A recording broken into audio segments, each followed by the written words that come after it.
Halo semua, nama saya Reiner dari kelas 11A absen 24. Bakat yang ingin saya tampilkan sebenarnya saya nggak tahu namanya apa secara konkret. Kalau dibilang bakat, entahlah. Tapi pokoknya saya merasa nyaman membuat video tentang suatu hal. Saya lumayan hobi untuk editing dan orang banyak bilang saya pinter berbicara. Jadi saya ingin menyampaikan kejadian-kejadian di kehidupan sehari-hari dengan cara yang menarik dalam bentuk video. Mungkin sekalian menyampaikan keresahan, menyampaikan hal-hal tertentu, pesan-pesan, atau sekalian ngelawak mungkin. Ya, pokoknya kalau dirangkai dalam kata-kata, bakat yang ingin saya tampilkan adalah membungkus suatu kejadian yang biasa aja dalam bentuk video dengan menarik. Silahkan ditonton.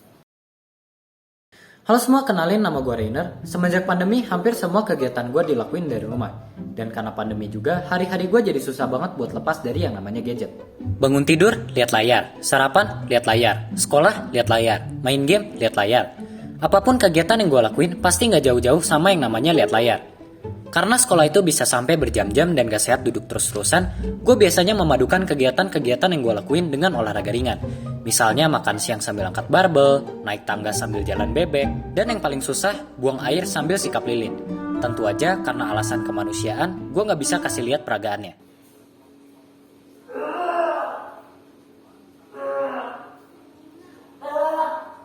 Karena olahraga dan mikirin sekolah itu capek, biasanya gue meluangkan waktu tidur siang untuk memulihkan energi yang hilang.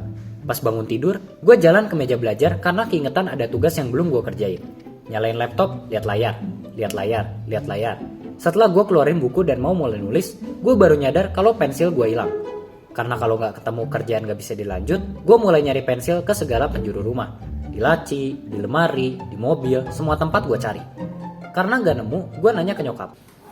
Nih, lihat pensil aku nggak? Terus dijawab, Coba lihat dulu, palingan ada di meja. karena nggak percaya, gue balik ke meja belajar buat nyari pensil, tapi nggak nemu apa-apa.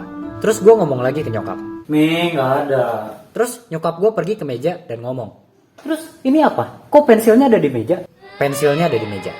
Begitu pensilnya ketemu, gue tiba-tiba diajak main sama teman-teman gue. Karena nggak enak nolak terus, gue pun niat main sebentar. Gak kerasa waktunya udah lewat jam 10. Karena udah malam, gue pun bilang, Cuy, gue off duluan ya, mau tidur. Bye-bye.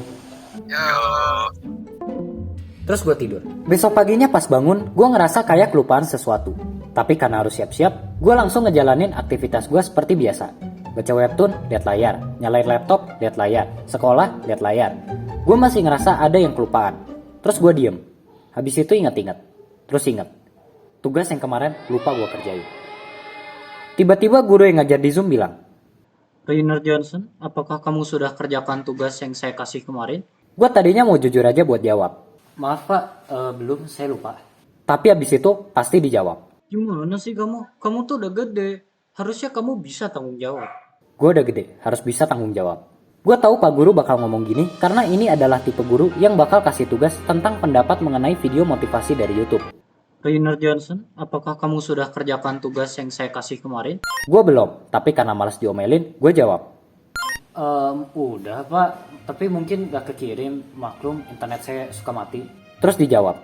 Gimana sih kamu? Kamu tuh udah gede. Harusnya kamu bisa tanggung jawab. Gue udah gede, harus bisa tanggung jawab. Habis gue diomelin, terus dia ngomong. Kalau kamu kerjakan, kamu harusnya pasti tahu apa bedanya pengangguran terselubung, pengangguran friksional, dan pengangguran potensial. Untuk bertahan hidup, akhirnya gue lagi-lagi harus lihat layar, lihat layar, lihat layar. Saking kebanyakan lihat layar, sekarang gue jadi begini. Serius, semester depan jangan lihat layar.